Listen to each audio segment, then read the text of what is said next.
तो क्लास 3, तो हम लोगों ने कॉलम बेस कर लिया था, ठीक है।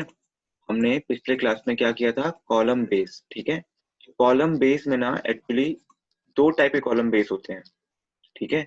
एक होता है आपका स्लैब बेस, ठीक है।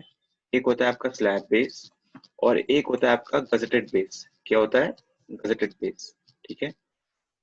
जो स्लैब बेस तो हमने किया ही था, ठीक है।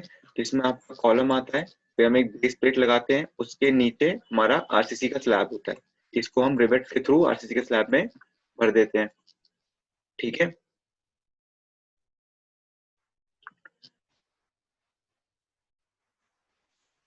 चलिए फिर डाउट पूछिए, आप पूछिए डाउट, पूछिए डाउट्स। मैं यहाँ पे हूँ बैठा, बताओ क्या डाउट्स है।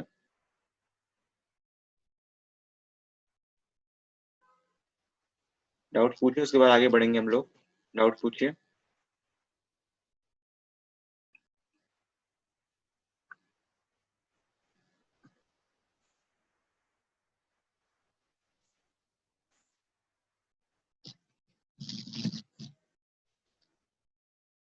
चलिए नीरज मिश्रा, आप अनम्यूट कर दिया है मैंने, डाउट पूछिए।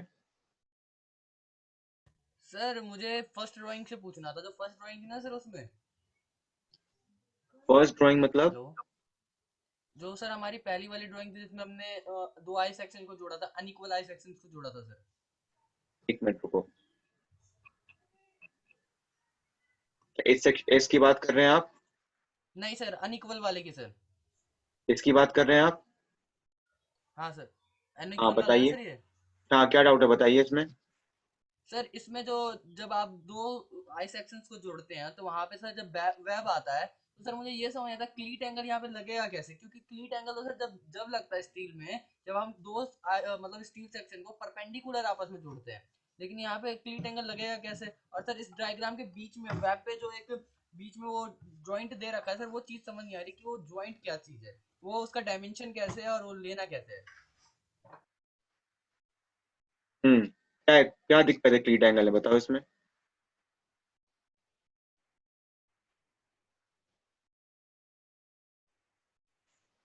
हेलो, हेलो नीरज मिश्रा, बताइए क्या प्रॉब्लम है इसको, इसमें ड्राइंग में बताइए आप। क्लीट एंगल लग कैसे रहा है, आप ये पूछ रहे हैं।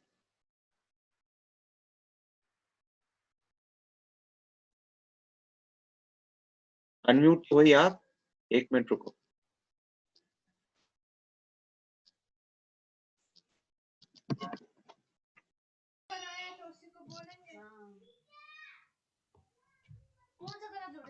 हेलो। पूछिए आप। हाँ सर, इसमें जो है बीच में जो प्लेट लगी है ना, एक तो वेब पे, इसका डायमेंशन समझ नहीं आया कैसे लिया गया है, और इसमें क्लीट एंगल कैसे आएगा सर, क्योंकि क्लीट एंगल कभी भी लगता है वो दो, जब हम उसको जब परपेंडिकुलर जोड़ते हैं दो सेक्शन को तब यूज किया जाता है। मैंने गूगल पे काफी सारी इमेजेस देखी सर, मुझे समझ ही नहीं आ रहा था, फिर मैंने मतलब कि वहां पे लाइव कुछ एग्जांपल देखे तो वहां पे भी देखा कि क्लीट एंगल तब लगता है जब हम दो सेक्शंस को आपस में परपेंडिकुलरली ज्वाइन कर देते हैं। हाँ लेकिन सही यहाँ कह पे रहे हो, परपेंडिकुलर सही जो, कह रहे हो। जनरली जब हम बीम को कॉलम में जोड़ते हैं तो क्लीट एंगल लगता है वहां पे, ठीक है।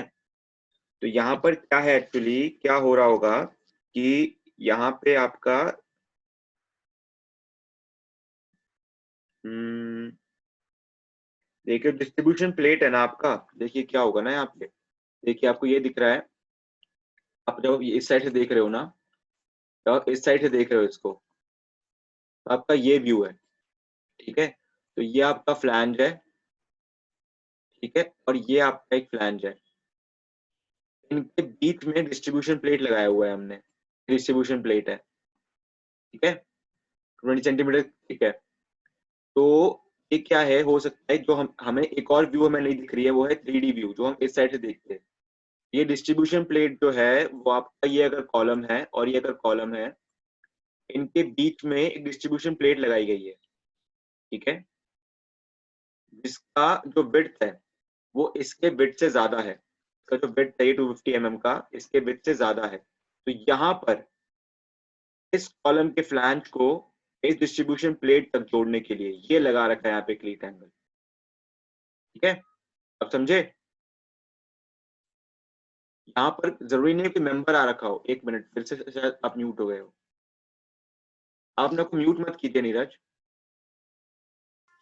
Okay sir, okay sir. यहाँ पे सर मैं यहाँ फिर जब आप कह रहे हो कि यहाँ पे साइड में सर सपोर्ट कर रखा है, तो यहाँ पे सर ये भी प्लेट फिलर पर प्लेट्स भी लग रखी है। हाँ, पिलर प्लेट लग रखी है, तो तो सर पिलर फिलर प्लेट इसी प्लेट्स पे का रेस्ट सर कर इसमें, रहे हैं।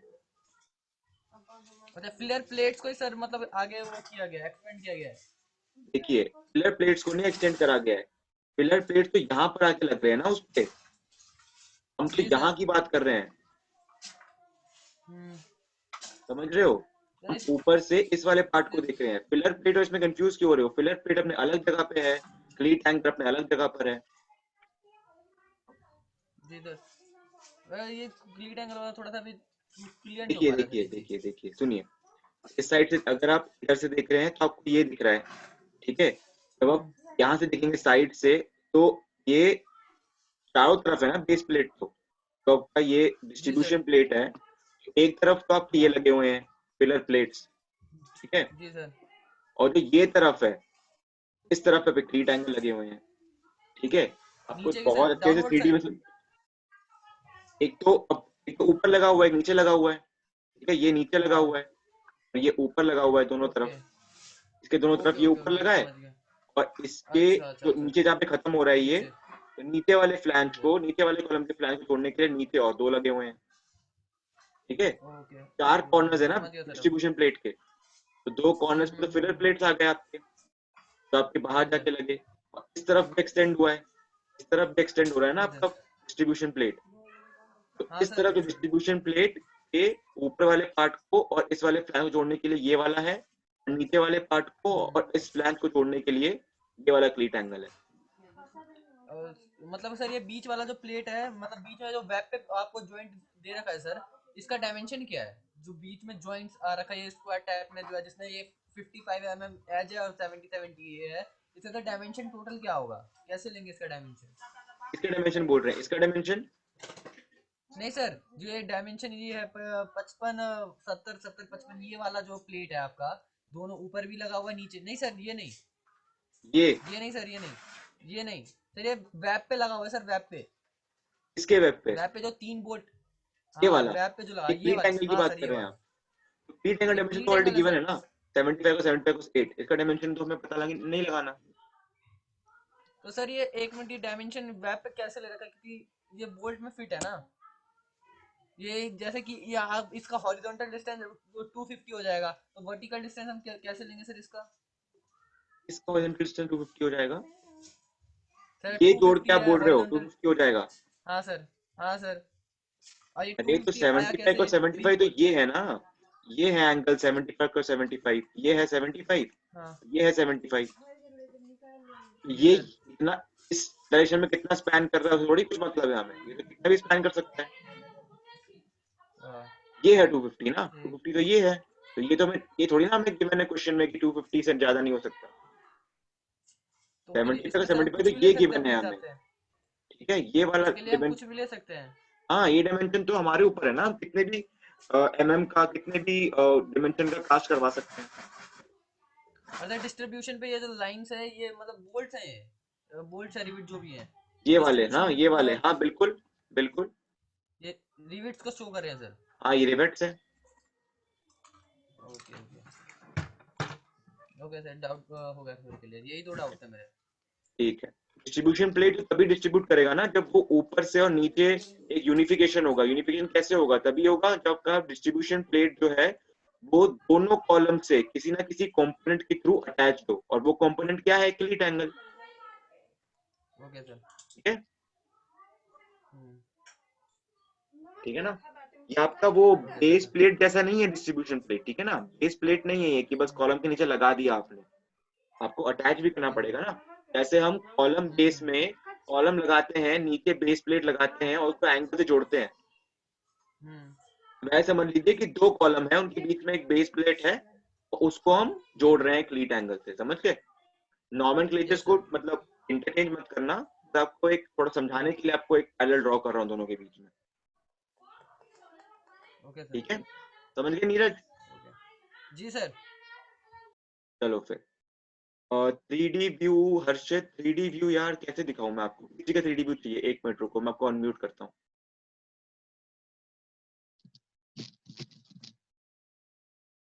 बताइए हर्षित, किस चीज का 3D व्यू चाहिए आपको? आपको अनम्यूट कर दिया मैंने। सर इसी फिगर का 3D व्यू। सर ऐसे ना समझ नहीं आ रहा है ये।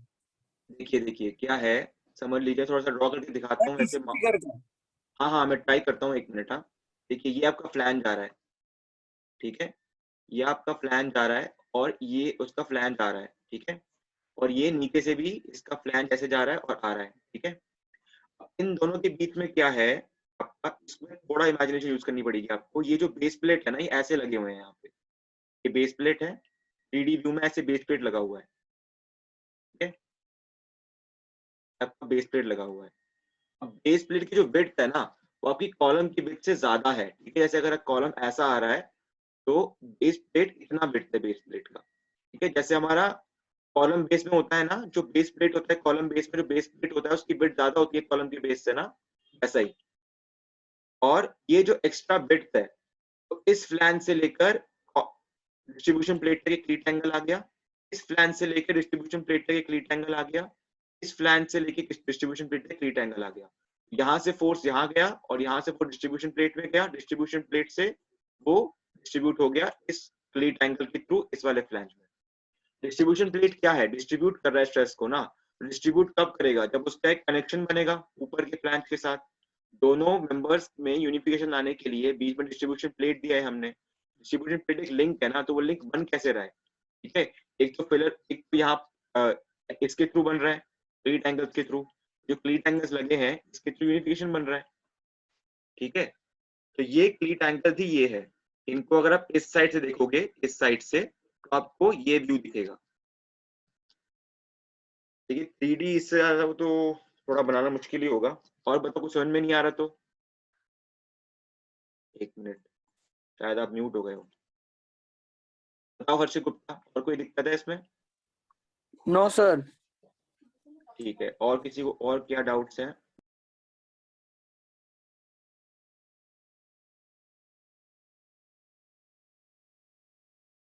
ठीक है प्रिंस कुमार, आपको करते हैं अनम्यूट।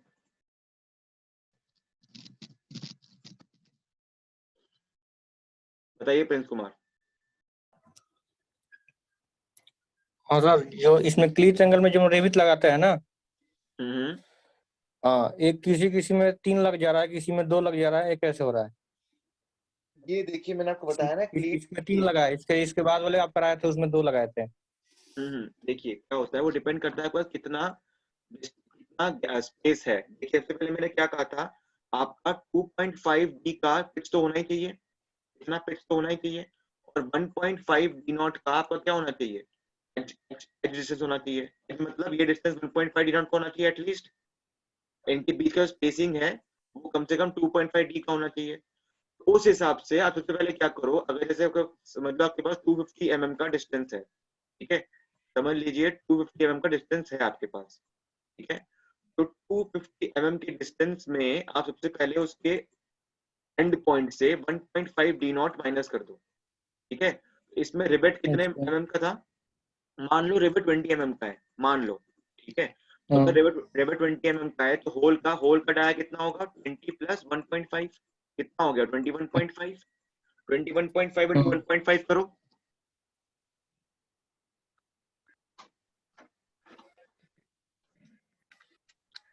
21.5 इंटू 21.5 इंटू 1.5 करोगे आप, पाएगा 32.25, ठीक है, हाँ, 32.25। 32.25, ठीक है। ये तो मिनिमम एज हम्म। डिस्टेंस है, ठीक है। हम एज डिस्टेंस को अप्रोक्सीमेटली 2 डी नॉट तक रख देते हैं, ठीक है। समझ लो हमने 40 mm का एज डिस्टेंस रख दिया, ठीक है, इससे ज्यादा का रखना होता है। समझ लीजिए 40 mm का रख दिया, तो 40 mm साइड से गया और इस साइड से 40 mm गया, ये कितना बच गया, 80 mm चला गया। तो हम्म। 250 में से 80 माइनस कीजिए, कितना बचा, 170, हम्म। ठीक है। अब हमें 2.5 डी का स्पेस भी रखना है बीच में, है ना। लेकिन अब हमारे पास कितना स्पेस बाकी है, 170 का स्पेस बाकी है, पर 170 के स्पेस में हम कितना डाया ला सकते हैं वो डिपेंड करेगा कितनी स्पेसिंग रखनी है इनके बीच में। हाँ 2.5 डी करो, डी क्या है 20 mm का, 2.5 और 20 करो, 50 का गैप तो रखना ही पड़ेगा हमें इसके बीच में, ठीक है। तो कितनी स्पेसिंग आ सकती है, एक 50 का यहाँ पर आ गया, 50 का यहाँ पर आ गया, ठीक है। और ठीक है, तो अगर हम 170 में से हम 50 100 घटा दिए तो कितना 70, और हमारा एक और हाँ स्पेसिंग आ सकता है, ठीक है, 3 स्पेसिंग आ सकता है। तो हम यहाँ पे 4 हम्म लगा सकते थे, ठीक है, बट इनने पिच रखी है 70 की, तो ये आपके ऊपर है, ठीक है। इनने 2.5 डी से ज्यादा का ही रखा है पिच, ठीक है, तो ओके है, हमने 2.5 डी एग्जैक्टली लिया है, इसलिए हमारा 4 रिवेट आ रहा है, बट इनने 70 का पिच लिया है। आपके ऊपर है, आपका गाइडिंग क्राइटेरिया है 1.5 D not for edge distance, 2.5 D for pitch. इससे ज्यादा का एज डिस्टेंस और इससे ज्यादा का पिच आपको लेना है, उसके बाद आपको देखना है आप कितने रिवेट उसमें शामिल कर सकते हो, ठीक है। ठीक है सर, हो गया। चल देखो, यहाँ पर इनने एज डिस्टेंस और जो पिच रखी है 70 और 55 की रखी है, तो सेम ही इनने क्लीट एंगल में भी रिपीट कर दिया, ठीक है, यूनिफॉर्मिटी ऑफ डिजाइन लाने के लिए, और कुछ नहीं है, ठीक है, बस इसके लिए। तो उसके हिसाब ठीक से है सर। देख लिया भाई कितने रिवेट फिट आ रहे हैं हमारे। चलिए, और एक मिनट चैट में देखता हूँ और किसी को डाउट है, और किसी को अनम्यूट होना है, और किसी को अनम्यूट होना है, अनम्यूट मी पीयूष रंजन, ओके रुको।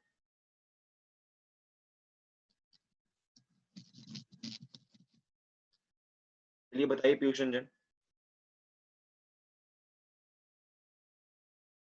सर आपने जो दिया था असाइनमेंट में दोनों क्वेश्चन बनाने के लिए, उसमें दिया था कि रिवेट का जो भी डाया होगा वो थिकनेस के हिसाब से आपने खुद निकालना है, वो फॉर्मूला जो है 6.05 अंडर रूट टी इस्तेमाल करके। बिल्कुल यस सर, यस सर। तो उसके हिसाब से तो फिर अगर जैसे पहले वाले में मैंने किया तो उसमें 19 पॉइंट समथिंग आया, 19.23 ठीक है। आया। तो इसको मैंने 22 डाया का मतलब इसमें मान के चला, तो उसमें दिक्कत तो नहीं है ना सर? बिल्कुल दिक्कत नहीं है, बिल्कुल ओके है, ठीक है।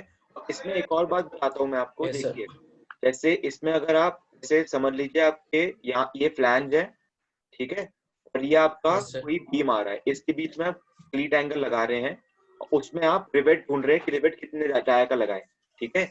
तो आपका जो रिवेट है, यस सर। रिवेट जो दो मेंबरों को जोड़ रहा होता है ना, मेंबर 1 मेंबर 2, वो दो मेंबरों को जोड़ रहा होता है, उसमें से जिस मेंबर का थिकनेस ज्यादा होता है, ठीक है, टी मैक्सिमम, रिवेट जो दो मेंबर को जोड़ रहा है उसमें से मैक्सिमम डायमीटर जिस मेंबर का, मैक्सिमम थिकनेस जिस मेंबर का है, वो थिकनेस वैल्यू यहाँ पर आएगी, ठीक है ना, ठीक है ना। बहुत तो बहुत जगह मैक्सिमम ले क्या, मैक्सिमम तो मिनिमम लेते थे ना सर, थिकनेस तो हाँ थिनर बहुत में जगह पे मिलकर लेते मिनिमम थे। किया हुआ है, ठीक है, बट मैंने एनपीटीईएल वगैरह से और कुछ टीचर से बात करी थी, तो उन्होंने बताया था कि जो हमारा डिजाइन है वो हमारा टी मैक्सिमम के हिसाब से यस होता है, सर।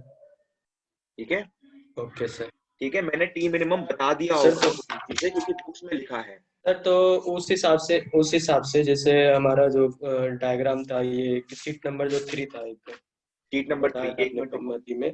शीट नंबर 3 निकालते हैं, रुको, हाँ बताओ। हाँ, तो सीट नंबर 3 में तो 20 डाया आती है, सबसे जो मतलब सबसे ज्यादा थिकनेस वाला वो फिलर प्लेट इस्तेमाल किया गया है, वो 25 का है।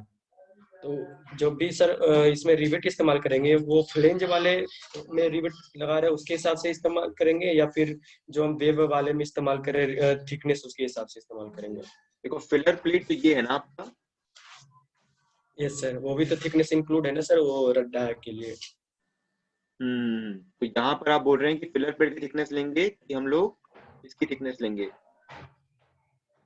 ना। Yes sir. देखिए फिलर प्लेट में क्या है, यस फिलर सर। प्लेट में जो आपका, देखिए फिलर प्लेट आपका वो नहीं होता, आपका मतलब डिजाइन क्राइटेरिया में नहीं आता है फिलर प्लेट। तो वो नहीं कि कवर प्लेट तो आता है ना सर?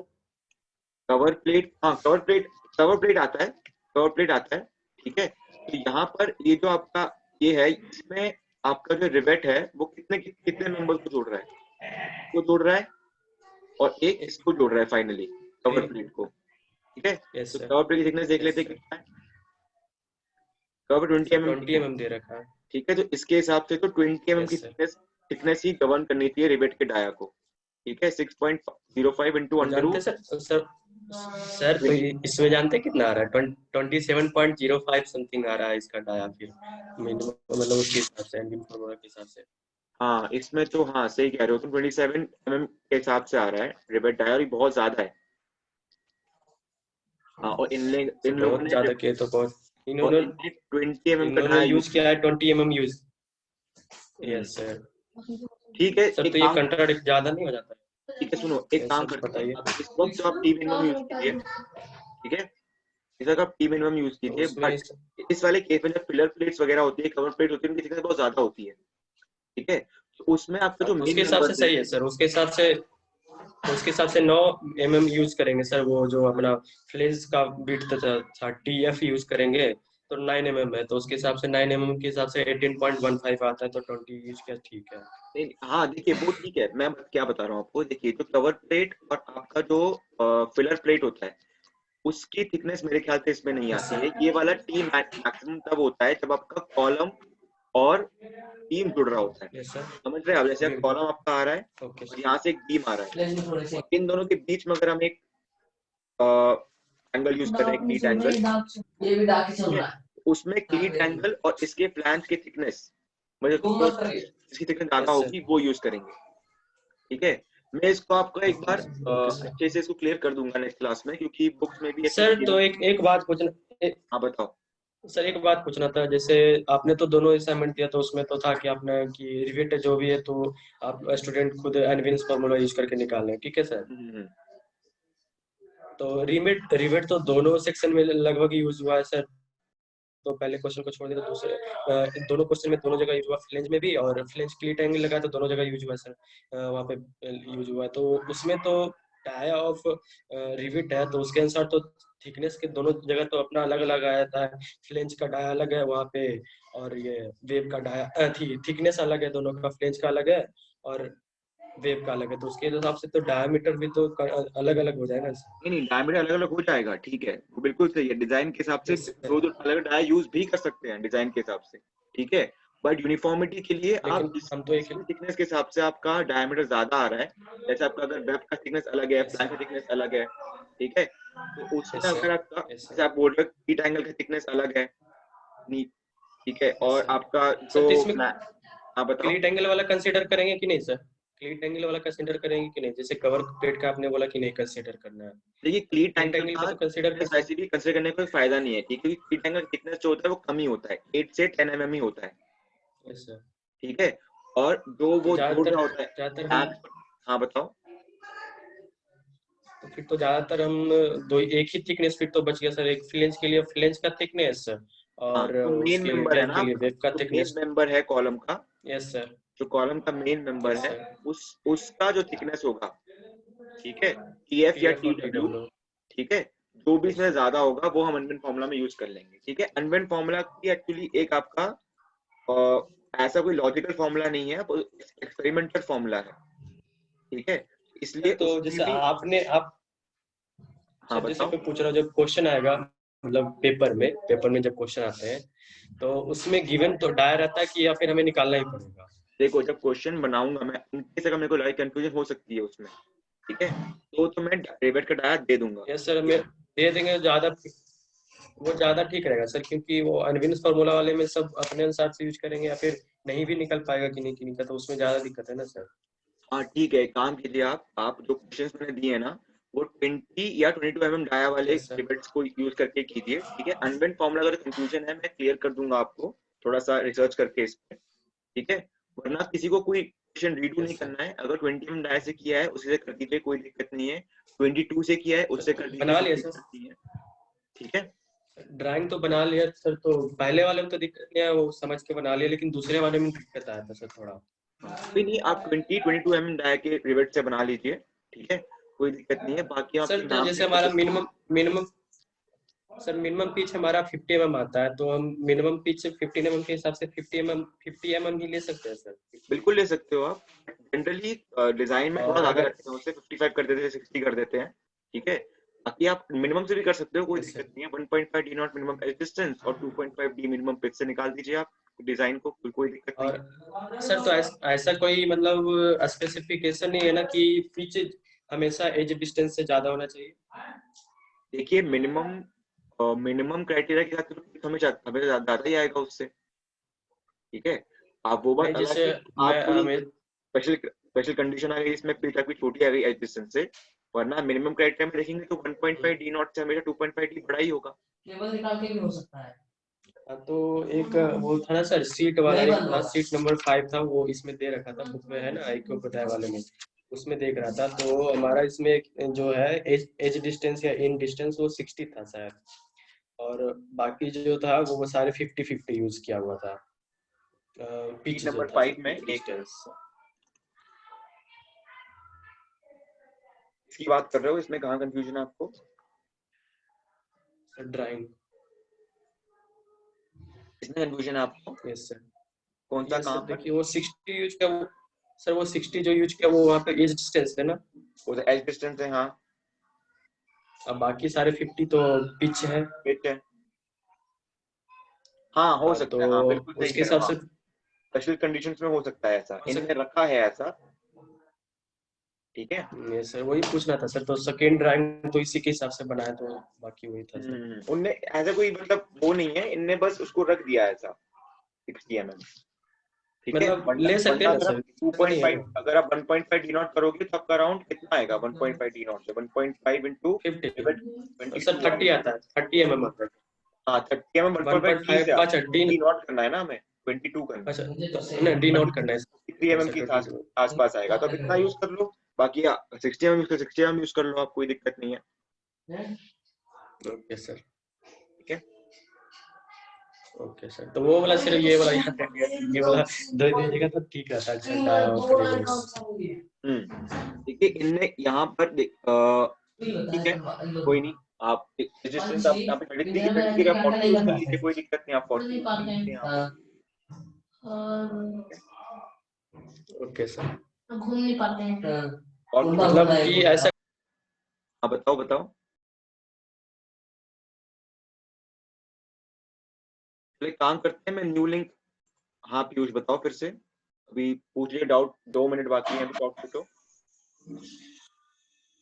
तो सर बन तो गया ड्राइंग सर, बन गया ना, ठीक है। ड्राइंग बन तो गया, तो यस सर तो बन गया, बाकी यही सब सर, थोड़ा सा ये रहता डायमीटर वाले में कंफ्यूजन था सर, वही आपसे थोड़ा सही कह रहे हो, कंफर्म सही कह करना रहे हो, था। वो मैं थोड़ा सा बता रिसर्च करके ना आप लोगों को नेक्स्ट क्लास में बताता हूँ, ठीक है। एज डिस्टेंस भी ये यस लोग सर। 33 की जगह 60 ले रहे हैं जगह जगह पे, ठीक है। तो वो भी अगर कंफ्यूजन है हाँ, तो उसका तो भी मैं 60 थोड़ा सा, मैंने भी 60 लेके ही बना दिया सर इसको। ठीक है कोई दिक्कत नहीं है, ठीक है।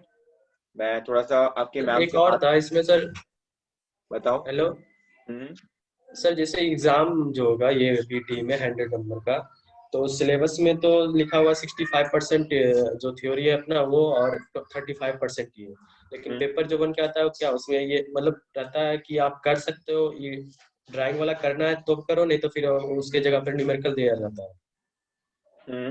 ऐसा हो सकता है, जैसा भी होगा मैं आपको एग्जाम के 2-3 हफ्ते पहले बता दिया जाएगा कैसा पेपर सेट हो रहा है, मतलब मार्किंग स्कीम कैसी है, ठीक है। बाकी सिलेबस के अकॉर्डिंग पढ़िए आप सर सारा। ऐसे होता कैसे सर, ये पूछ, देखिए मेरे को भी नहीं ऐसे पता ना, मतलब मैंने होता तो कैसे इसका ज्वाइन सर? किया है, पेपर तो मैंने बनाया नहीं अभी तक एक भी बार, ठीक है। तो पेपर में बनाऊंगा नहीं तो आप लोगों को बता दूंगा मतलब कैसा पेपर बन रहा है, कैसी मार्किंग स्कीम हो रही है, ठीक है। Okay sir. ठीक है चलो, तो इस क्लास को एंड करते हैं क्योंकि सेशन बंद हो गया है, आपके डाउट में ही 40 मिनट खत्म हो गए हैं, तो सेशन 2 का भी लिंक भेज रहा हूँ, आप लोग ज्वाइन कीजिए। ओके सर भेजिए। चलिए सेशन 2 स्टार्ट करने से पहले किसी और कोई डाउट है? किसी और को अगर अनम्यूट होना है चैट पे आइए, क्लास को स्टार्ट किया जाए, क्लास को स्टार्ट करें फिर, चलिए फिर क्लास को स्टार्ट करते हैं फिर, ठीक है। चलिए, तो हम लोगों ने कॉलम बेस पढ़ लिया था, अब कॉलम बेस में मैंने आपको एक चीज बताना भूल गया था मैं, ठीक है। कॉलम बेस आपके 2 टाइप के होते हैं, कॉलम बेस जो होते हैं वो आपके 2 टाइप के होते हैं, ठीक है। एक होता है आपका स्लैब बेस, ठीक है, जो आपके कम लोड के लिए होता है, और एक होता है गैजेटेड बेस, ठीक है, जो आपके ज्यादा लोड के लिए होता है। गैजेटेड बेस कैसे बनता है वो आपको दिखा दूंगा मैं डायग्राम में, ठीक है। बाकी ज्यादा डायग्राम में ज्यादा चेंज नहीं है, डिजाइनिंग में ऑब्वियसली काफी चेंज होता है, वो आप सीखेंगे बाद में। बाकी ड्राइंग में ज़्यादा चेंज होता नहीं गजेट बेस में, ठीक है। अब गजेट बेस कैसे बनता है उसमें और स्लैब बेस में क्या डिफरेंस है वो हम देख लेते हैं, ठीक है। टाइप ऑफ कॉलम बेस है slab base, gazetted base.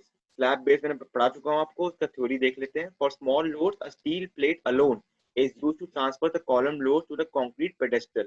Such a base plate is called slab base. ठीक है, इसमें कुछ नहीं होता, आपका एक कॉलम होता है, उसके नीचे एक स्लैब बेस लग जाता है, ठीक है, और वो स्लैब बेस सीधा का सीधा कॉलम का लोड आरसीसी में दे देता है, ठीक है। इसका ड्राइंग तो पढ़ चुके हैं हम, ठीक है। तो ये नॉर्मल कॉलम बेस होता है, इसमें आपका लोड लेस लोड होता है, ठीक है, आपका लेस लोड होता है, ज्यादा लोड नहीं होते उसमें, ठीक है।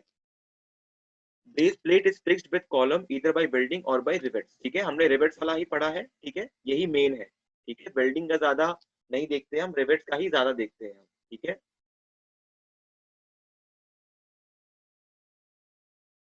ठीक है।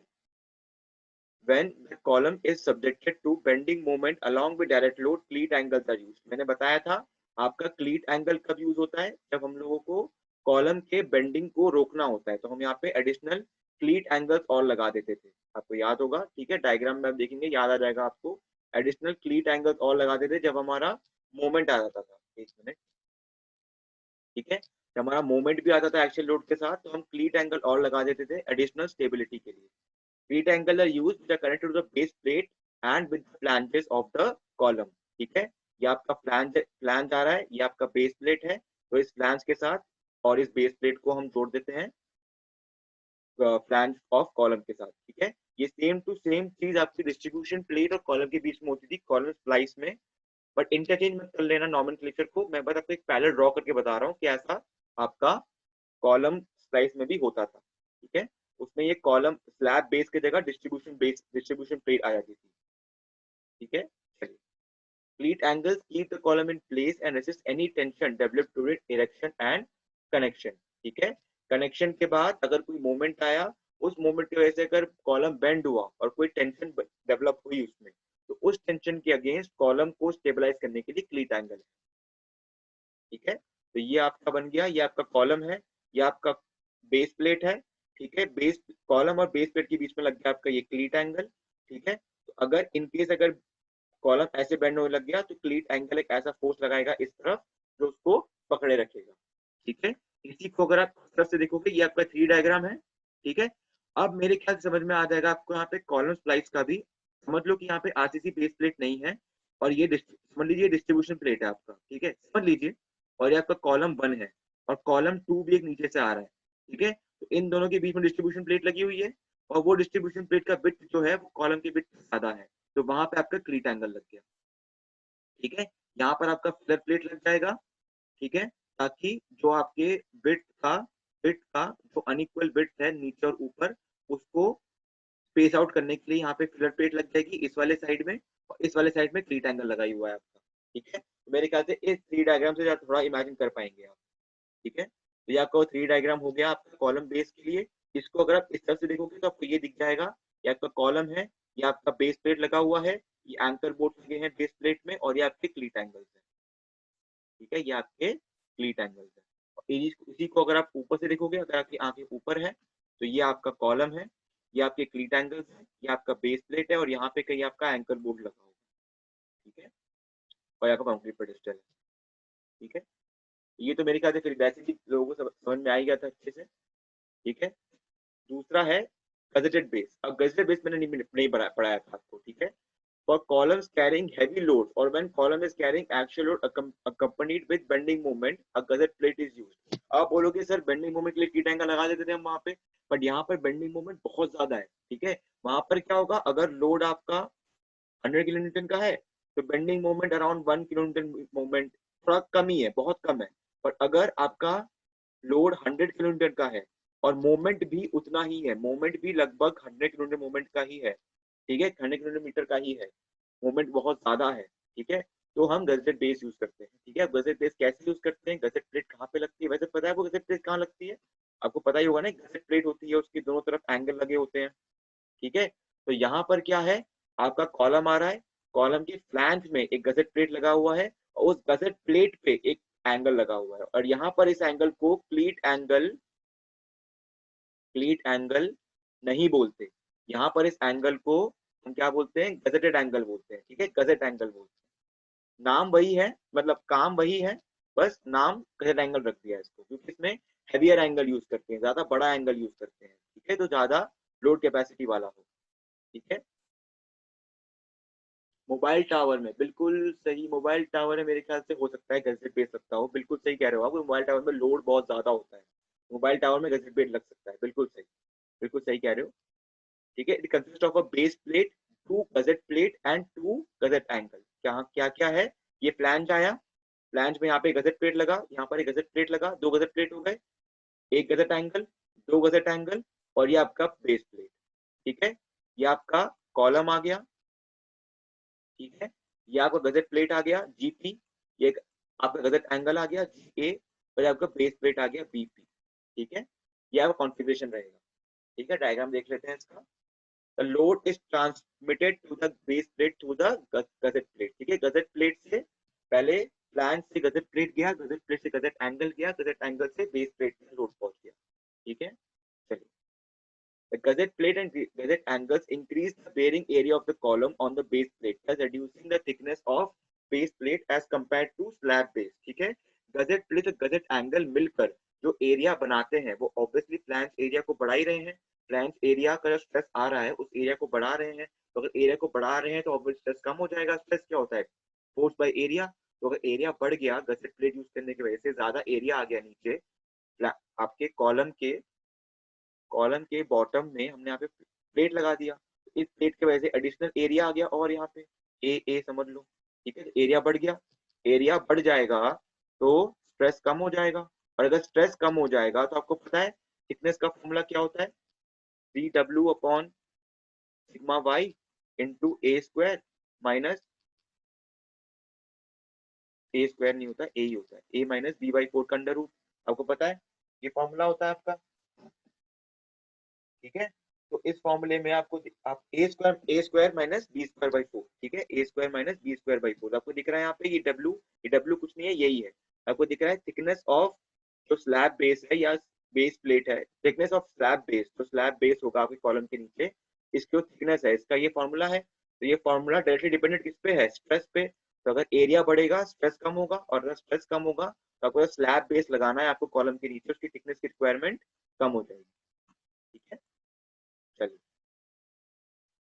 तो ये आपका मेन डायग्राम है, ठीक है। ये 3 डायग्राम है आपका, कॉलम आया, कॉलम पे हमने गजेट प्लेट लगा दिया, ठीक है, गजेट प्लेट के साथ नीचे हमने लगा दी गजेट एंगल, ठीक है, और गजेट एंगल के साथ यहाँ पे हम लगा दिए फाउंडेशन बोल्ट, ठीक है। अगर आप देख रहे हो ऑलमोस्ट पूरा का पूरा स्लैब बेस का एरिया ले रहा है ये, ठीक है, तो ऑब्वियस सी बात है एरिया बढ़ चुका है यहाँ पर, तो एरिया बढ़ चुका है तो स्ट्रेस कम हो जाता है, ठीक है। एक एडिशनल कंपोनेंट आ गया यहाँ पे गजेट प्लेट का, ठीक है। तो यहाँ पे कोई मतलब कोई स्पेशल क्वेश्चन करने की जरूरत नहीं है, ठीक है, ड्राइंग में ज्यादा चेंज आ नहीं रहा है, ठीक है। देखिए गजेट प्लेट कवर प्लेट अलग होते हैं बिल्कुल, क्योंकि कवर प्लेट एक ब्रॉडर टर्म है, ठीक है। कवर प्लेट आपको जैसे क्या होता है, जैसे हमने 2 मेंबर ले आए, ठीक है, आपको 2 मेंबर को जोड़ना है तो उसके ऊपर नीचे, ऊपर कवर प्लेट लगा दे, नीचे कवर प्लेट लगा दे और रिवेट लगा दिया यहाँ पे, ठीक है। तो यहाँ पर हम खोलेंगे कवर प्लेट, ठीक है। कवर प्लेट एक ब्रॉडर टर्म है, ठीक है, और गजेट प्लेट तब होता है जब हम 2 मेंबर्स लगा रहे होते हैं, वो परपेंडिकुलर होते हैं जनरली, तो जनरली परपेंडिकुलर होते हैं। जैसे समझ लीजिए गजेट प्लेट लगा दिया, ये हमने एंगल लगा दिया, ये हमने एंगल लगा दिया, गजेट प्लेट के परपेंडिकुलर, गजेट प्लेट का एक्सिस ये है और ये एक्सिस है कि ऐसा आ रहा है, ठीक है। यहाँ पर ये मेंबर ऐसे जा रहा है और ये एंगल ऐसे जा रहा है, तो इनके बीच में हमने गजेट प्लेट लगा दिया, ठीक है। तो मटेरियल और स्ट्रेंथ में कोई फर्क नहीं होता कवर प्लेट और गजेट प्लेट में, ठीक है। बस इनके कहाँ पे यूज कर रहे हो उसके हिसाब से इनका नॉमेनक्लेचर डिफरेंट हो जाता है, ठीक है। वरना ऐसा कुछ नहीं, कोई स्पेशल मोड ऑफ कंस्ट्रक्शन होता है, कुछ होता है, ऐसा कुछ नहीं है, ठीक है।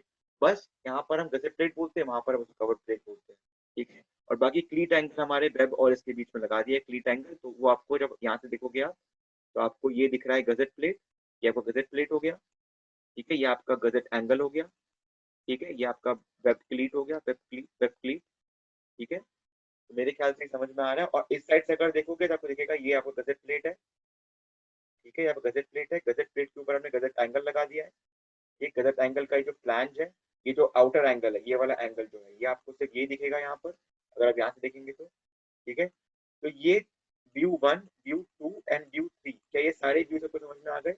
यहाँ से देखो ये व्यूज को, इस व्यूज में कहीं भी कोई डाउट है पूछो, ठीक है। ये तीनों व्यू समझ में आ गए हैं?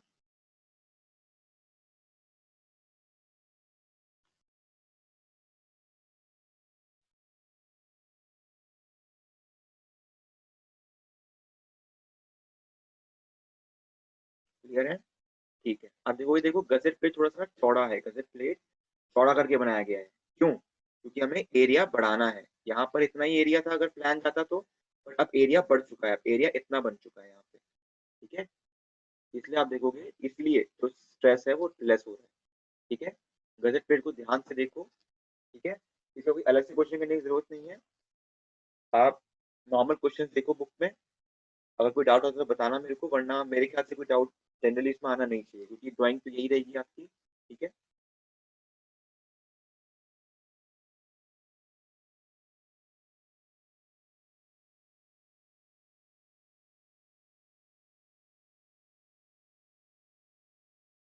चलो, तो यहाँ पर हमारा कॉलम बेस खत्म होता है। अब हम बीम कॉलम जो कनेक्शन होता है, देखिए ये तो हमने क्या किया, ये तो हमने कॉलम का बेस प्लेट जो आपका कनेक्शन होता है वो देखा। एक कनेक्शन होता है, जैसे आप बिल्डिंग बनाते हो तो ऑब्वियसली कॉलम भी होंगे, बीम भी होंगे। तो जब बीम कॉलम से जुड़ता है तो कैसे उससे कनेक्शन बनता है, वो हम आज थोड़ा सा इंट्रोडक्शन पढ़ेंगे, क्योंकि वैसे में पूरा कंप्लीट कराने वाला था आज, बट डाउट में थोड़ा टाइम चला गया है, तो हम थोड़ा बहुत उसका थ्योरी पढ़ेंगे।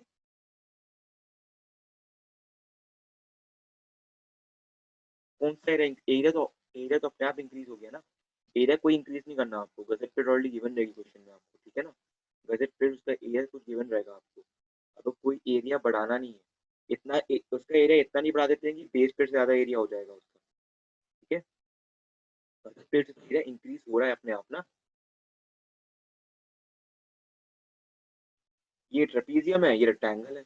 पेंटागन क्या सोचना, ये बस ग्रेजुअली इंक्रीज कर रहे हैं एरिया को ना, ग्रेजुअली इंक्रीज कर रहे हैं एरिया को, ये नहीं अचानक से इंक्रीज कर दिया एरिया। ग्रेजुअली लोड आया, आराम से गया लोड, आराम से लोड जा रहा है, आराम से लोड जा रहा है, आराम से अभ्यस्त हो रहा है वो ज्यादा एरिया से, आराम से, और फिर उस एरिया में जा रहा है, ठीक है। आराम से पाथ बना दिया उसके लिए। अब आपके सामने अगर अचानक से हम लोग एक मोड़ दे दे, ऐसे रोड में मोड़ ना देकर रोड में ऐसा मोड़ दे दे, तो मोड़ नहीं पाएंगे ना अच्छे से। आराम से इसको ले जा रहे हैं, ठीक है, बस को आराम से ले जा रहे हैं मोटे वाले एरिया में, ठीक है। चलिए कॉलम बीम कनेक्शन देख लेते हैं थोड़ा बहुत, ठीक है। उसके बाद हम नेक्स्ट क्लास में पढ़ेंगे कॉलम बीम कनेक्शन की ड्राइंग। Beam to column connection are of two types, framed connection, seated connection, ठीक है। फ्रेम कनेक्शन कनेक्शन क्या क्या होता है आपको मोटा मोटी बता देता हूँ। जैसे कि आपका फ्लैंज है कॉलम का, ठीक है, यहाँ पर एक बीम आ रही है, ठीक है, बीम समझ लीजिए आई सेक्शन है, ठीक है, आई सेक्शन है बीम की, ये फ्लैंज गया उसका और ये वेब आया। अगर हमने वेब को छोड़ दिया, अगर हमने इसके, ये वेब पोर्शन है ना, ये वेब पोर्शन है, अगर हमने वेब को, अगर बीम के वेब को कॉलम के फ्लैंज से जोड़ दिया तो ये बोलते हैं फ्रेम्ड कनेक्शन। मोटा मोटी ओवरव्यू दे रहा हूँ मैं आपको, ठीक है। और अगर हम बीम के फ्लैंज को कॉलम के फ्लैंज जोड़ेंगे तो उसको बोलेंगे सीटेड कनेक्शन। मोटा मोटी यही डिफरेंस है, बाकी इसमें भी टाइप्स होते हैं हम देखेंगे अभी, ठीक है। बाकी मोटा मोटी यही डिफरेंस है कि फ्रेम्ड में आपका बीम का वेब जुड़ रहा होता है कॉलम के फ्लैंज से या कॉलम के वेब से, और सीटेड में क्या होता है, एक सीट बना दिया जाता है, समझ गए, एक सीट बना देते हैं और बोलते हैं बीम को आओ आके इस पे बैठो, ठीक है। तो अगर बीम बैठेगा उस पर तो किसके बल पे बैठेगा, फ्लैंज के बल पे बैठेगा ना। तो सीटेड कनेक्शन यही होता है कि बीम का फ्लैंज को जोड़ते हैं कॉलम के फ्लैंज से, ठीक है। चलिए frame connection, when the web of a beam is connected to a column flange with two angles, one on each side of beam web, the connection is known as frame connection, ठीक है। मैंने बताया था जब beam के web को जोड़ते हैं, ठीक है, ठीक है। उसके बाद in cases where a beam is connected to a column having insufficient web depth or narrow flange width, frame connection is not used। मतलब अब आपको क्या करना है, आपको ये वेब लानी है और वेब में यहाँ पर भी एंगल लगाना है, यहाँ पर भी एंगल लगाना है, पर इन दोनों एंगल को अकोमोडेट करने के लिए अगर कॉलम का विड्थ और कॉलम का विड्थ कम हो, और कॉलम का विड्थ कम हो तो हम नहीं लगा पाएंगे यहाँ पे वेब को कनेक्ट नहीं करा पाएंगे उसके प्लान से, तो उसमें हम फ्रेम कनेक्शन यूज नहीं करते हैं। बिल्कुल सही, ठीक है, ठीक है। साइड जाके आप चिंता मत कीजिए, ठीक है, हम लोग आगे भी जाके पढ़ेंगे ना उसको, फ्रेम कनेक्शन को अभी पढ़ ही रहे हैं, उसमें क्लियर हो जाएगा आपको, ठीक है। मैंने बस मोटा मोटी ओवरव्यू दिया था उसमें, ठीक है। चलिए, तो अगर मैंने बता दिया क्या होता है फ्रेम कनेक्शन, फ्रेम कनेक्शन कब नहीं यूज करते हैं, जब कॉलम के प्लान्स का विड्थ जो है वो इनसफिशिएंट है, ठीक है, जब वो इनसफिशिएंट है। In frame connection seat angles में provide just to help the erection but do not transfer any load. क्या मतलब, देखिए जैसे ये प्लान है, इसमें हमने वेब को लगाया, अब जो हमारा आई सेक्शन आया, आई सेक्शन में जो वेब है उसी को कनेक्ट किया, ठीक है। यहाँ पर हम कोई एंगल नहीं लगाते हैं। इनकेस अगर हम सीट एंगल लगा भी रहे हैं, अगर हम बीम के फ्लैंज को सीट एंगल के थ्रू जोड़ भी रहे हैं, तो यहाँ पर सीट एंगल कोई लोड ट्रांसफर नहीं कर रहा है फ्रेम कनेक्शन में। इसमें मेन लोड ट्रांसफर आपका जो वेब में हमने एंगल लगा रखा है फ्लैंज ऑफ कॉलम के साथ, वही ट्रांसफर करेगा। सीट एंगल सिर्फ थोड़ा बहुत सपोर्ट के लिए होगा, ठीक है, ट्रांसफर के लिए नहीं होगा, ये आपको ध्यान रखना है। लोड ट्रांसफर फ्रेम कनेक्शन में कौन कर रहा है, वही एंगल कर रहा है जो बीम के वेब को कॉलम के फ्लैंज से जोड़ रहा है, वही जो एंगल है वही यहाँ पर लोड ट्रांसफर कर रहा है। इनकेस अगर सीट एंगल यूज कर भी लिया, ठीक है, अगर सीट एंगल यूज कर भी लिया तो भी वो सीट एंगल सिर्फ बस थोड़ा बहुत सपोर्ट के लिए होगा, वरना लोड ट्रांसफर वांसफर कुछ नहीं करेगा, ठीक है। और अगर ऐसा ही एंगल हमने ऊपर लगा दिया तो उसको हम यहाँ पर बोलते हैं क्लीट एंगल, ठीक है। एंगल के सेक्शंस मटेरियल को सेम ही होता है, ठीक है, बस नाम डिफरेंट है, ठीक है। क्यों, क्योंकि इसमें क्या होता है, क्लीट एंगल क्यों बोलते हैं, क्लीट समझ लो, क्लीट एंगल ना तब यूज करते हैं जब हमें मोमेंट के अगेंस्ट यूज करना होता है। आप समझ लीजिए यहाँ पर आपका कोई खड़ा हो गया तो बीम बेंड हो जाएगा, बीम बेंड हो जाएगा तो कॉलम से दूर भागेगा, तो कॉलम से दूर ना भागे उसके लिए क्लीट एंगल लगाते हैं ऊपर, ताकि उस मूवमेंट को वो झेल ले, ठीक है, और वो एक काउंटर फोर्स लगाए मूवमेंट के अगेंस्ट, ठीक है, ठीक है। चलिए, तो ये आपका फ्रेम कनेक्शन है, ठीक है, समझ में आ रहा है, 3D भी है, ठीक है, ये कॉलम है, ये आपका बीम है, ये आपका एंगल लग गया यहाँ पे, इसको क्लीट एंगल बोल रहे हैं, ठीक है। इसको जो हम इसके वेब को जो कॉलम के फ्लैंज से लगाते हैं उसको भी क्लीट एंगल ही बोलते हैं, ठीक है। क्यों बोलते हैं, क्योंकि देखो अगर साइडवेज मूवमेंट हुआ तो बीम ऐसे बेंड हो जाएगा, तो ऐसे बेंड को रोकने के लिए काउंटर फोर्स लगाएगा क्लीट एंगल, ठीक है। तो क्लीट एंगल जनरली हम वहां यूज करते हैं जहाँ पे मूवमेंट आने के चांसेस होते हैं, ठीक है। बाकी कोई वो नहीं है, कोई मतलब कोई जरूरी बात नहीं है ये, बट बस आपको थोड़ा सा ध्यान रहे कि कहाँ पर मुझे कौन सा नॉमेनक्लेचर यूज करना है। तो जनरली जो मैंने देखा है क्लीट एंगल वहां पे यूज करते हैं जहाँ पे हल्का सा मूवमेंट या ट्रांसवर्स मूवमेंट का आने का थोड़ा चांसेस होता है, ठीक है। तो इसी को अगर आप यहाँ से देखोगे, ठीक है, तो ये आपको फ्लैंज है कॉलम का, ठीक है, कॉलम का वेब है, ये आपका बीम का वेब है, ये बीम का फ्लैंज है, ये बीम का वेब है, उसको हमने क्लीट एंगल से जोड़ रखा है, ठीक है, और ये हमने यहाँ पर यूज कर रखा है, ठीक है। यहाँ पर देखो ये क्लीट एंगल है, ये जो रिवेट है, ये रिवेट लगा रखे हैं, रिवेट लगा रखे हैं, बोर्ड लगा रखे हैं, ये क्लीट एंगल है, इसका कुछ थिकनेस होगा, और ये फ्लैंज है, इसका कुछ थिकनेस होगा T2, ठीक है। तो इसमें भी अगर हम अनवाइंड फॉर्मूला यूज कर सकते हैं, ठीक है, ठीक है, इसमें आपको टी मिनिमम या टी मैक्सिमम यूज करना है वो बता दूंगा आपको, बाकी अनवाइंड फॉर्मूला का यूज का चांसेस यहाँ भी आ सकता है, ठीक है। और यहाँ पर इसके वेब को इस क्लीट एंगल से रिवेट जोड़ रहा है, तो यहाँ पर भी वो आ सकता है। और साइड एलिवेशन क्या होगा, अगर आप यहाँ से देखोगे आपको ये वेब दिख रहा है बीम का, ये बीम का फ्लैंज दिख रहा है, ठीक है, और ये फ्लैंज दिख रहा है कॉलम का, और ये डॉटेड क्यों है, क्योंकि ये कॉलम का वेब है, तो कॉलम का वेब तो दिखेगा नहीं हमें इस साइड से, ठीक है, तो बस वही है ये, ठीक है। तो ये आपका फ्रेम कनेक्शन हो गया, ठीक है, ऐसे ही बनाने हैं आपको ड्राइंग्स। अब सीटेड कनेक्शन देख लेते हैं। सीटेड कनेक्शन बता दिया मैंने, एक तरीके का सीट बना देंगे उसके लिए, ठीक है, एक दीवार बना देंगे, बोलेंगे आके बैठो इस पे बीम को, ठीक है, तो इसलिए उसको बोलते हैं seated. when a beam is connected to a column is supported by an angle section at the bottom। Seat कहाँ पे होता है, बॉटम में ही तो होता है आपके, तो कनेक्शन होना है सीटेड कनेक्शन, ठीक है, बस यही होता है और कुछ नहीं है, ठीक है। In seated connection, one leg of the angle is used as a seat for the beam and other leg is connected to the column. ठीक है, क्या मतलब, ये कॉलम है, ये बीम आया, ठीक है, तो एक बीम एंगल का, सीट एंगल का एक लेग तो इसको सीट बना रहा है और दूसरा लेग आपके फ्लैंज से जुड़ रहा है, ठीक है, कॉलम के फ्लैंज से जुड़ रहा है, ठीक है। अब ये बताओ, ये जो सीट एंगल है, ये जो सीट एंगल है, इसका जो एंगल सीट बना रहा है ये जिस लेग से, वो कहाँ पे जुड़ रहा है, बीम के, बीम के कहाँ जुड़ रहा है, ये बीम के कहाँ जुड़ रहा है, बीम के वेब में जुड़ रहा है, बीम के फ्लैंज में जुड़ रहा है, ये सीट एंगल क्या है, ये बीम का क्या लगता है, ये बीम का फ्लैंज लगता है, बीम का वेब लगता है, ये फ्लैंज, ठीक है। तो ये सब आपको ध्यान होना चाहिए, ठीक है। फ्रेम कनेक्शन में कहाँ लगता है, वेब में, और सीटी कनेक्शन में कहाँ लगता है, फ्लैंज में, ठीक है। चलो आगे बढ़ते हैं।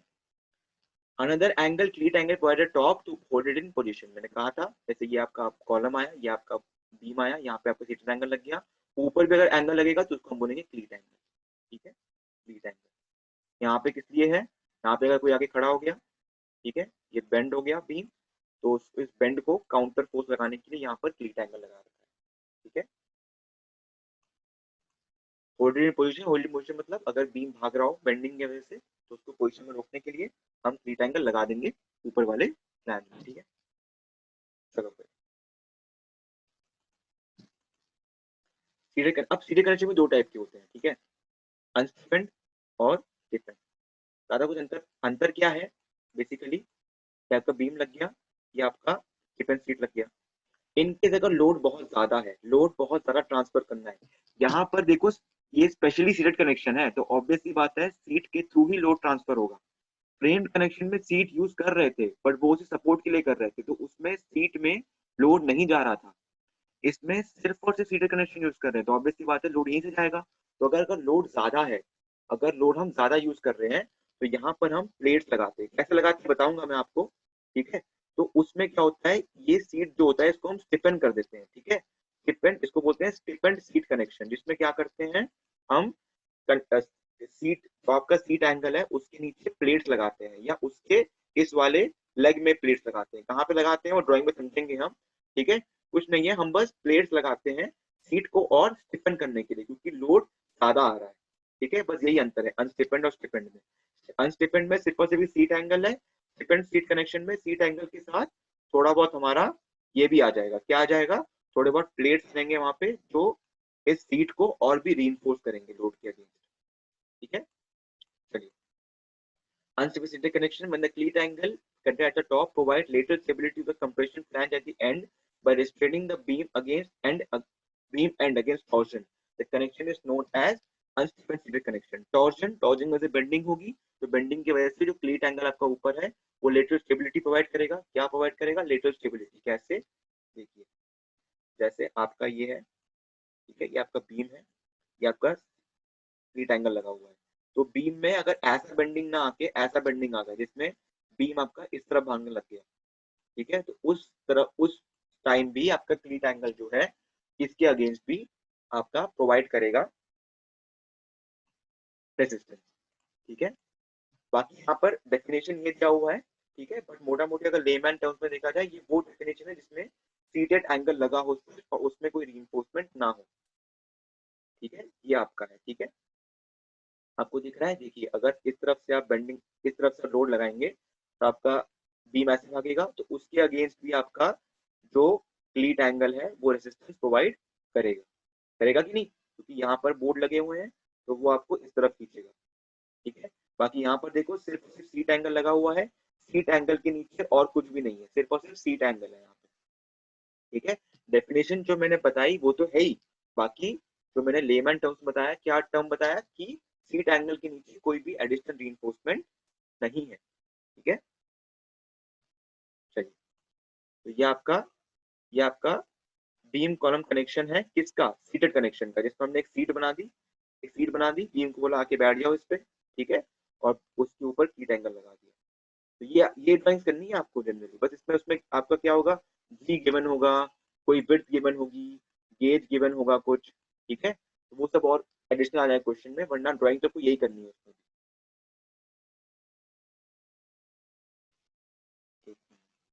क्लियरेंस, हाँ यहाँ पे क्लियरेंस भी दी गई थी कहीं पर, क्लियरेंस कहाँ पर है, हाँ आप ये पूछ रहे हैं कि यहाँ पे क्लियरेंस क्यों दी गई है, ठीक है।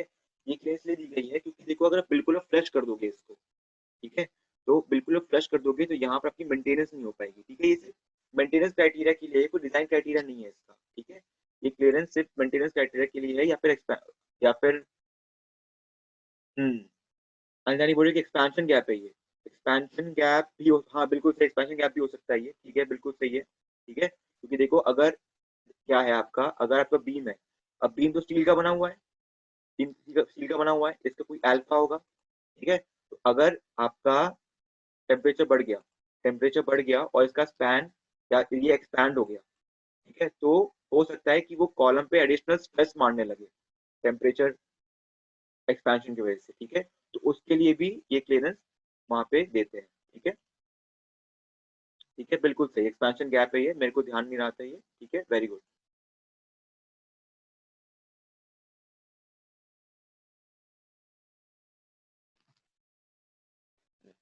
नहीं को कोई मटेरियल फिल क्यों करेंगे यहाँ पे, कोई मटेरियल फिल नहीं करेंगे ना, स्टील में तो कोई मटेरियल फिल नहीं करते, सिर्फ छोड़ देते हैं। तो एक्सपेंशन एक्सपेंशन पॉइंट है ना, वो एक्सपेंशन पॉइंट में कोई मटेरियल फिल नहीं होता है, वो तो फ्री स्पेस है उसके एक्सपेंशन के लिए, जैसे आपका हाईवे में होता था, हाईवे में आपका कंक्रीट स्लैब में एक्सपेंशन कैप छोड़ते थे ना हम यहाँ पे, ताकि अगर वो बढ़ जाए, उसका अगर टेम्परेचर की वजह से वो लेंथ बढ़ जाए उसकी, ठीक है, तो वो आराम से फ्रीली बढ़ पाए, एडिशनल स्ट्रेस ना बने उसमें, ठीक है।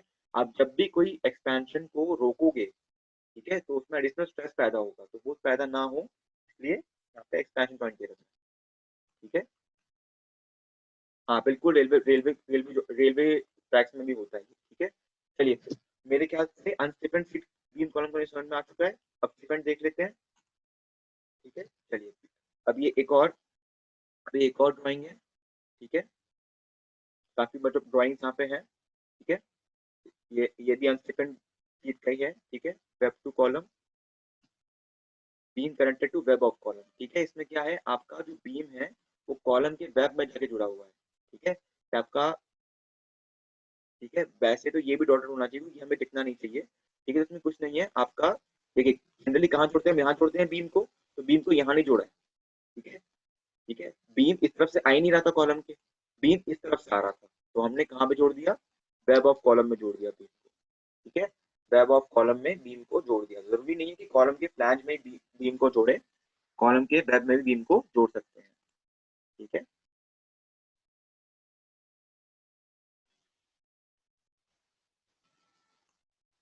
चलिए हाँ बिल्कुल, रेलवे ट्रैक में भी दिया रहता है एक्सपेंशन पॉइंट, ठीक है। चलिए बाकी आपको यहाँ पे दिख रहा है क्लियरेंस गैप दिया हुआ है, क्लियरेंस 8 mm का दे रखा है एक्सपेंशन के लिए, ठीक है। चलिए sir, beam control flange of column, ये तो आपको पता ही है, ठीक है, फ्लैंज ऑफ कॉलम में अब देखिए इसमें क्या है आपका फ्रेम्ड कनेक्शन, क्या बताइए, यहाँ पर सीट एंगल भी यूज किया है और वेब क्लीट एंगल भी यूज किया है, ठीक है, दोनों चीज यूज की है, सीट एंगल भी यूज किया हुआ है, वेब क्लीट एंगल भी यूज किया हुआ है, ठीक है, फ्लैंज ऑफ कॉलम में जाके जुड़ा है, ठीक है। और ये देखिए क्लीट एंगल सिर्फ एक ही साइड पे है, ठीक है ना, तो ये लोड पर्पस के लिए नहीं लगाया गया, ये बस थोड़ी एडिशनल स्टेबिलिटी के लिए लगा रखा है, लोड आपका सीट से ही जाएगा। अगर हमारा फ्रेम कनेक्शन होता है ये, तो हम दोनों साइड में एंगल लगाते, ठीक है ना, दोनों साइड में एंगल लगाते, दोनों साइड में एंगल नहीं लगा हुआ है, तो ऑब्वियस सी बात है लोड ट्रांसफर सीट से ही हो रहा है, ये सिर्फ एडिशनल स्टेबिलिटी के लिए है। जैसे आपका फ्रेम कनेक्शन में कभी कभी हम सीट लगाते रहे एडिशनल स्टेबिलिटी के लिए, वैसे यहाँ पर भी ये क्लीट एंगल लगा रखा है सिर्फ एडिशनल स्टेबिलिटी के लिए, ठीक है, ठीक है। फ्रेम तभी होगा जब वो दोनों साइड से जाएगा ना, तो एक साइड से नहीं जाएगा, दोनों साइड से जाएगा, ठीक है।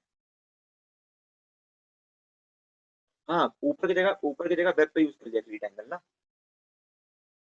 क्लीट एंगल जनरली क्या है, अगर बीम इस तरफ भागे तो क्लीट एंगल इस तरफ उसको ले आए, ठीक है, तो चाहे वो यहाँ पर रह के इस तरफ ले आए चाहे यहाँ पर रह के इस तरफ ले आए, ठीक है। क्लीट एंगल में तो कोई ऐसा नहीं होता दो लगाने हैं हमें, क्लीट एंगल तो बस ये है कि भाई एक कोई एंकर हो जो उसको उसके बेंडिंग के अगेंस्ट एक रेसिस्टेंस प्रोवाइड करे, ठीक है। सीट एंगल ही सारा यहाँ पे, सीट एंगल ही लोड लेके जा रहा है सारा, ठीक है, सीट एंगल बस एडिशनल स्टेबिलिटी के लिए है, हाँ बिल्कुल उस साइड लगा देंगे हम। ठीक है, जैसे जैसे इसमें क्या हो रहा होगा कि बीम ऐसे भाग रहा होगा इस तरफ, तो क्लीट एंगल इस तरफ, 3D में अगर देखोगे इस तरफ फ्लैंज की तरफ, इस तरफ फ्लैंज की तरफ एडिशनल फोर्स दे देगा। अगर बीम ऐसे भागेगा, ठीक है, तो क्लीट एंगल एडिशनल फोर्स इस साइड दे देगा। ठीक है, बिल्कुल ठीक लॉजिक लॉजिक है। अगर आपको आपको जिस तरफ फोर्स जनरेट कराना है क्लीट एंगल में, वैसे आपको लगा देना है। ठीक है, चलिए फिर अनस्टिफेंड हो गया। अब सीटेड में स्टिफेंड देख लेते हैं। Stiffened seat connection when reaction at the end of beam are large.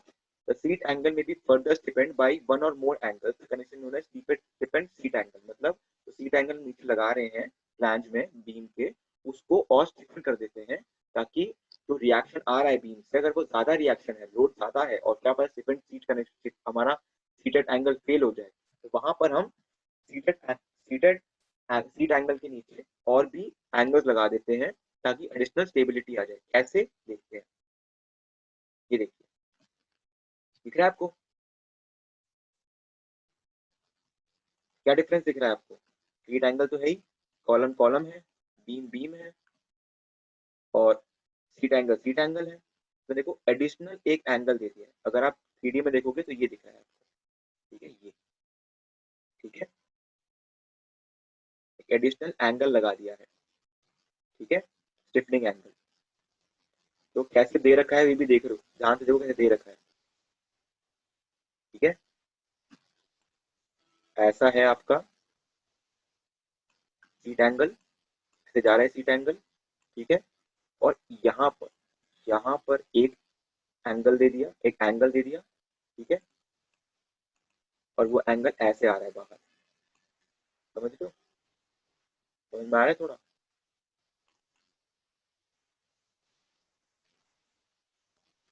Sheet नहीं है वो, एंगल है, स्टिफनिंग एंगल है। शीट लग रही होगी आपको बट स्टिफनिंग एंगल है वो। ये देखिए, इस ये तो कनेक्टेड एंगल है, ये आउटस्टैंडिंग लग है, ये आपको दिख रहा है, थोड़ा थिकनेस दिख रही है यहाँ पे, थोड़ी सी थिकनेस। ठीक है, इसको अगर आप इस तरफ से देखोगे, इस तरफ से आपको ये दिख गया, ये आपका सीटेड एंगल है, ये आपका सीट एंगल है।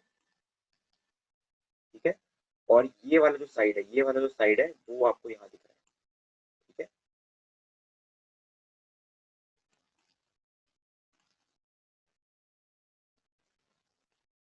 यार वेटिंग में कैसे है? मैंने तो वेटिंग रूम डिसेबल कर रखा है, कोई वेटिंग में नहीं है मेरे में, तो कोई वेटिंग में नहीं दिखा रहा, सबको एडमिट कर दिया था मैंने। ठीक है,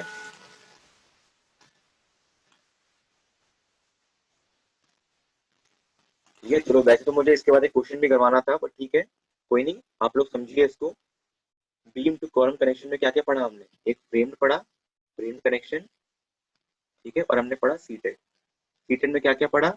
एक पढ़ा अनस्टिफेंड, एक पढ़ा स्टिफेंड। ठीक है, क्या क्या नॉमेनक्लेचर देखे हमने? क्लीट एंगल देखा। ठीक है, फिर हमने सीट एंगल देखा। ठीक है, कहाँ पे लगते हैं, कैसे लगते हैं। ठीक है, सीट एंगल क्यों होता है, कहाँ होता है। ठीक है, ये सबको ध्यान रखना है।